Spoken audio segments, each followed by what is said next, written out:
ನಾನು ಅವರ ಪಕ್ಷದ ಶಾಸಕರುಗಳು ಅವ್ರ ಪಕ್ಷದ ನಾಯಕರುಗಳ ಬಗ್ಗೆ ಇಂಟೆಲಿಜೆನ್ಸ್ ಮುಖಾಂತರ ಮಾಹಿತಿ ಸಂಗ್ರಹ ಮಾಡ್ತಾ ಇರತಕ್ಕಂಥದ್ದು ಬಹುಶಃ ರಾಜ್ಯದಲ್ಲಿ ಇದು ದೊಡ್ಡ ಮಟ್ಟದಲ್ಲಿ ಮೊದಲನೇ ಬಾರಿ ಪ್ರಾರಂಭ ಆಗಿದೆ.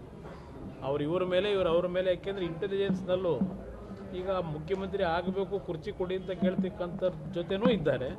ಈಗ ಮುಖ್ಯಮಂತ್ರಿನ ಉಳಿಸ್ಬೇಕು ಅಂತಕ್ಕಂಥ ಒಂದು ವಿಂಗು ಇದೆ. ಎರಡೂ ಕಡೆಯಿಂದ ಇಂಟೆಲಿಜೆನ್ಸ್ ನಡೀತಾ ಇರ್ತದೆ. ಅದು ನನಗೆ ಇಲ್ಲ, ಫೋನ್ ಟ್ಯಾಪಿಂಗ್ ಇದೆಯಲ್ಲ, ಇವ್ರು ಯಾರು ಏನೇ ಹೇಳಿದ್ರು ಇದು ನಿರಂತರವಾಗಿ ಹಲವಾರು ವರ್ಷಗಳಿಂದ ಎಲ್ಲ ಸರ್ಕಾರದಲ್ಲೂ ನಡೆಸ್ತಾರೆ. ಆದರೆ ಯಾವುದಾದ್ರೂ ಒಂದೊಂದು ಬಾರಿ ತಪ್ಪುಗಳು, ಕೆಲವು ವಿಷಯಗಳು ಹೊರಗಡೆ ಬಂದು ಕೆಲವರು ತಲೆ ಉರುಳ್ತಕ್ಕಂಥದ್ದು ನೋಡಿದ್ದೇವೆ. ಆದರೆ ನನಗಿರ್ತಕ್ಕಂಥ ಅನುಭವದಲ್ಲಿ ಎಲ್ಲ ಸರ್ಕಾರಗಳಲ್ಲೂ ಈ ಫೋನ್ ಟ್ಯಾಪಿಂಗ್ ಮಾಡ್ತಕ್ಕಂಥದ್ದು ಸರ್ವೇ ಸಾಮಾನ್ಯ. ಆದರೆ ಕೆಲವರು ಪಾಪ ಅದೇನೋ ಹೇಳ್ತಾರಲ್ಲ ಪತಿವ್ರತೆ ಅಂತ ಹೇಳಿ ಆ ಥರ ನಡ್ಕೊಳ್ಳೋಕೆ ಟ್ರೈ ಮಾಡಿ. ಅದು ನೀವು ಅವ್ರನ್ನೇ ಕೇಳಿದ್ರೆ ಹೇಳ್ತಾರೆ.